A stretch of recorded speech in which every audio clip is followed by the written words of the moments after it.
Ok, estava a dizer que vou passar então para o inglês. Pronto, eu falo inglês um bocadinho melhor que Sócrates, como toda a gente sabe agora.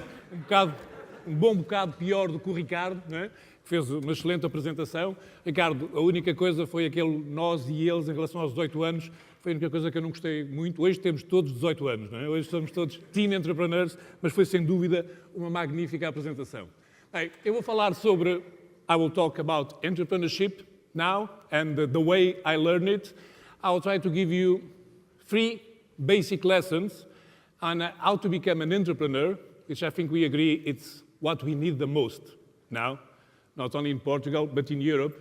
From somebody myself who was not born an entrepreneur, I was never a teen entrepreneur. When I was 18, I could never give a presentation the way we heard Ricardo gave a presentation today, so I wasn't born. At 25, I was still not an entrepreneur. I became an entrepreneur around 30. Now I manage a company which about 30 people in Portugal, and then we have another office in Brussels, and we have office in Eastern Europe, in Czech Republic and in Poland. So altogether we are about 50 people, and we are doing well. So I'll try to share a little bit with you, because we are also quite supportive of entrepreneurship, and I try to give you what we have learned, what I have learned about entrepreneurship, and so in 3 basic lessons. So lesson number 1, and there is bad news and good news, as in most of the lessons. So the bad news, and I think it doesn't come as a surprise after the 2 presentations we've seen before, is that everything that you learn at university is probably useless. But don't take my word for it. Just don't take my word for it. Let me give you some evidence, if I can, about it.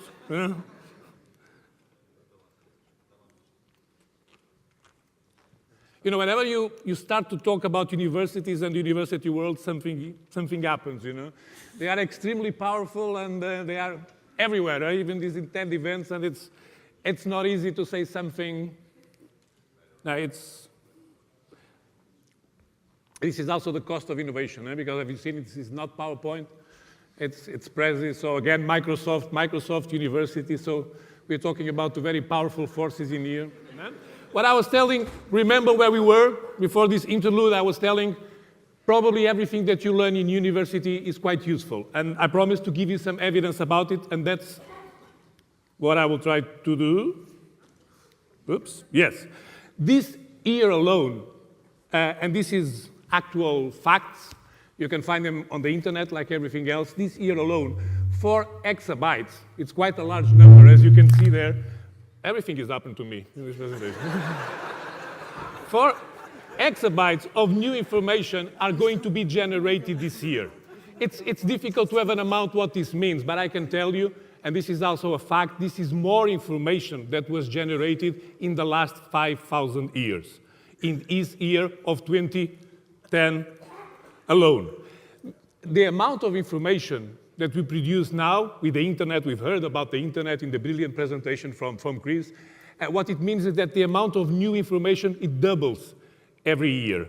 This means that for someone who is just about to start a 5-year course, like we still do them in Portugal and we still discuss if Bologna, does it make sense? This means that half of what we have learned in the first year is totally out of date by the time that you reach 3rd year. So there's not much that you can learn in university, but there are some good news as well. The time that you spend there, it's not totally lost. For most people, they are the 5 best years in their lives.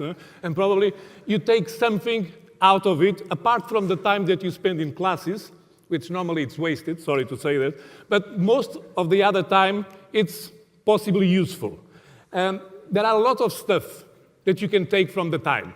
Some of the stuff that you read, not necessarily to do with maths or science, like we have heard before, but some of the stuff you read that probably will inspire you and help you to find a cause that will help you to entrepreneur. Coffee shop long talks.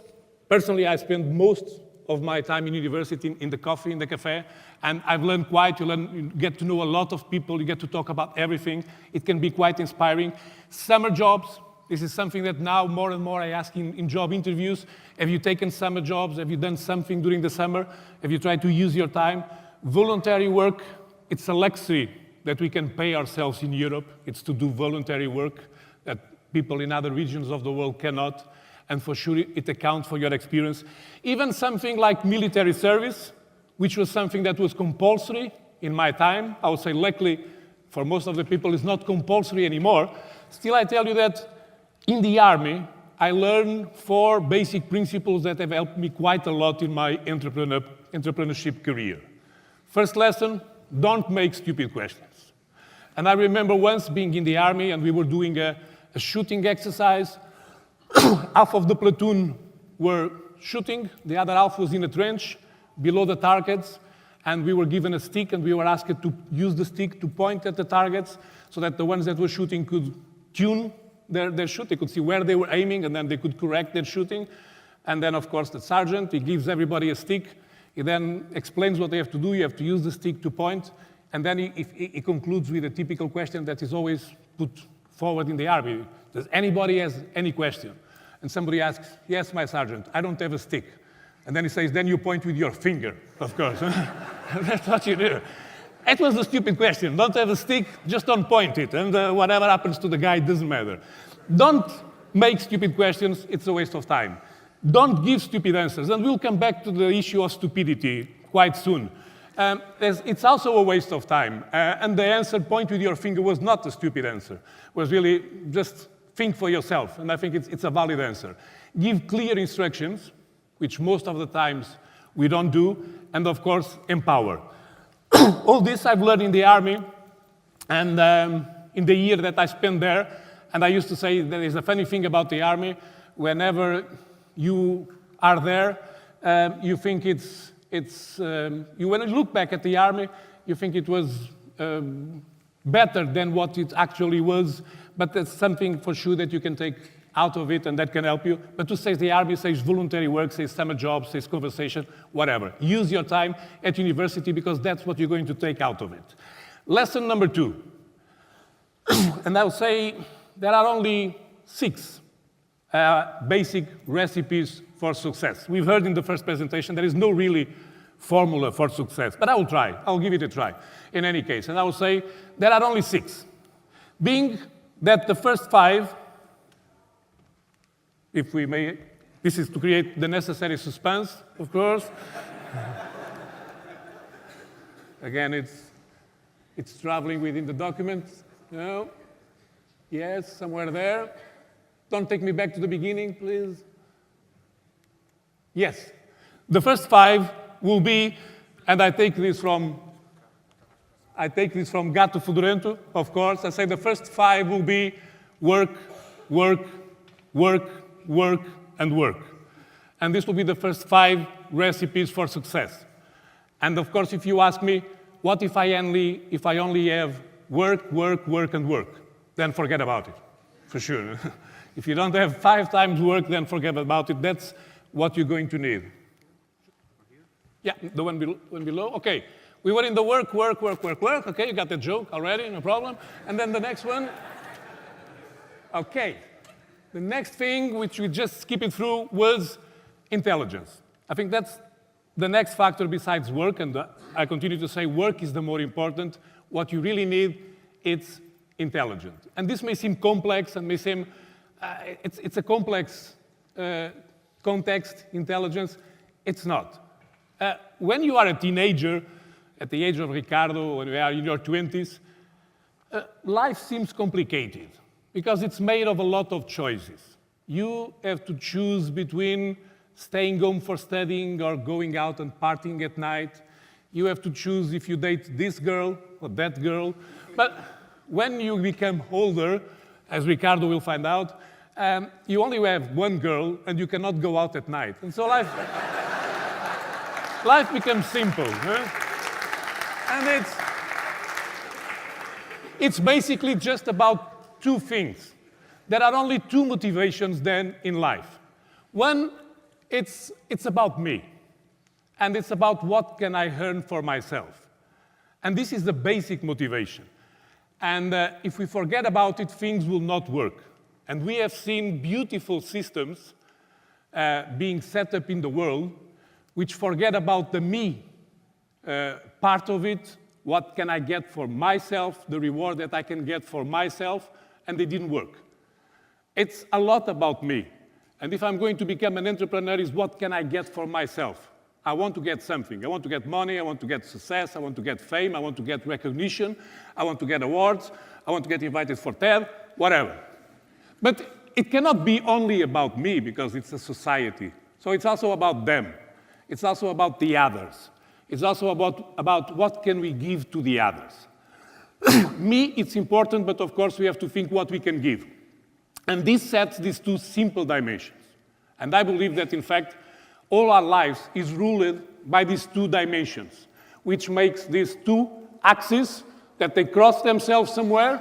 And then we have, in the four areas that are created by these two axes, we have these four categories of people.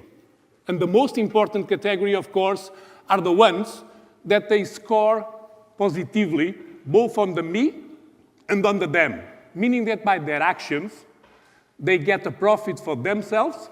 It's positive on this side, on the me axis, but they also get a profit for society. Whenever I become an entrepreneur and I create a company, I'm creating wealth for myself, if it goes well, but I'm also creating wealth for society because of the things I made, because of the jobs that I create. These are the intelligent or the entrepreneurs. And this is the kind of intelligence that we need. Of course, there are other types, and I go quickly through them. We have the ones that work for the others but forget about themselves. This is what the guy that coined this theory, and he was a professor at Stanford called Carlos Cipula, he calls the helpless. Okay, they transfer wealth, but they don't really create it because they just create wealth for the others. We have the ones that create wealth for them, but this is at the cost of taking it from others. They take their wealth from society, and this is what they call the bandits. And both the bandits and the helpless, they transfer wealth, but they don't really create it. And then, of course, we have the ones that destroy wealth. And these are the ones that, by their actions, they don't gain nothing themselves. They lose, but they make the others lose as well. We've all met them before. These are, well, they are everywhere. The guy that wrote about this, he wrote a paper called The Basic Laws of Human Stupidity. This is part of it. Law number 1 is that the number of stupid people in circulation, it's always higher than what we think. That's quite obvious. Number 2 is that stupidity, it's independent from any other category. It doesn't have to do with race, religion, whatever. Which looks natural, but it also means that you may find the same number of stupid people in a group of blondes or in a group of Nobel Prizes. You'll always find stupid people everywhere. And according to law number 1, in a larger proportion than what you may think. And if you're going to become intelligent, if you're going to become an entrepreneur, intelligence in the sense that you're going to create wealth for yourself, but you're going to create wealth for the others as well. Avoid being a bandit. Sometimes the line is quite thin. You think you're becoming an entrepreneur, you're really becoming a bandit. Avoid becoming helpless. It's nice. It's like the kitten we have seen, but it doesn't really pay off. You really have also to do it for yourself. If you manage to do this, and if you don't forget about the work, then you're going to be successful, you're going to be a good entrepreneur. Lesson number 3. If you have work, if you are intelligent, if you forget about what you learn in university and you go to your soft skills, you have what it takes to become an entrepreneur. You still need something else. You need to be kind of a rebel, but not the James Dean type of rebel, which became famous on the movie Rebel Without a Cause. It's okay to be a rebel, but you really need to be a rebel with a cause. Whatever the cause is, kind of like Che Guevara, you have to find it for yourself. But for sure, some kind of rebellion will be needed if you're going to become a successful entrepreneur. Gary Hamel, he was already quoted once today, let's quote him twice. He has this very nice sentence I like. He says, "Don't tell me that innovation should come from the top. I've never seen the monarchs setting up a republic." Whoever is going to be innovative is whoever wants to rebel against something. If you're going to make it, if you're going to become an entrepreneur, it's because you want to challenge somebody or something, and you do aspire to become what they are or what they have now. If you want to innovate, you must be a rebel. But for inspiring those around you and to really succeed, you really must believe in a cause. Whatever cause you choose, that's what's going to make you a successful entrepreneur, and that's all about yourself. I will give you just quick 4 examples of causes that I believe are worth fighting for. Number 1, end intellectual property rights, which I believe don't make any sense now in the 21st century. I really think that intellectual property rights were created in the 19th century for inventors that were, for their major part, aristocrats, and they wished for their inventions the same treatment that they had for their properties. They wanted to put a fence around them and a non-trespass sign, even if they never use them. Just leave them there, don't touch them, they are mine. Whenever I decide to do something with them, I do. And this is stupid, in the sense that nobody is really winning with it, and everybody is losing. I think this is a cause for the future, and I think this is something on which a lot of new business models, and some already have, of course, with open software and everything, but I think this is still a cause to be exploited. Abolish income tax. Does it make any sense? All the money that we gain, it goes either for savings or for spending. You can tax savings, you can tax spending. Why tax income? It's just dismotivating for those that work. Think about it. Do we have a more fair system because of income tax? Eurico, I think the idea is great, you know. I was here at TEDx, and sorry to interrupt you, because I was here at TED yesterday, pretty much working all the day, and I've heard that the tax just gone up. Yeah, so I heard that as well. You have heard the same thing? I heard that as well. Okay. I just added this sentence it's a great yesterday. Idea. So I would just ask you to be to make it quick to the end, because the study is so good. 30 seconds. I can't wait. 30 seconds. Reform university curricula. Another cause that we have that is obvious from lesson number 1. Devote 1% of GDP to social entrepreneurship, whatever. Find yours. Find a cause. Go out there. The same message as in the last slide from Ricardo. Go out there, become an entrepreneur, because the world really needs you. That's it. Yeah, thank you very much.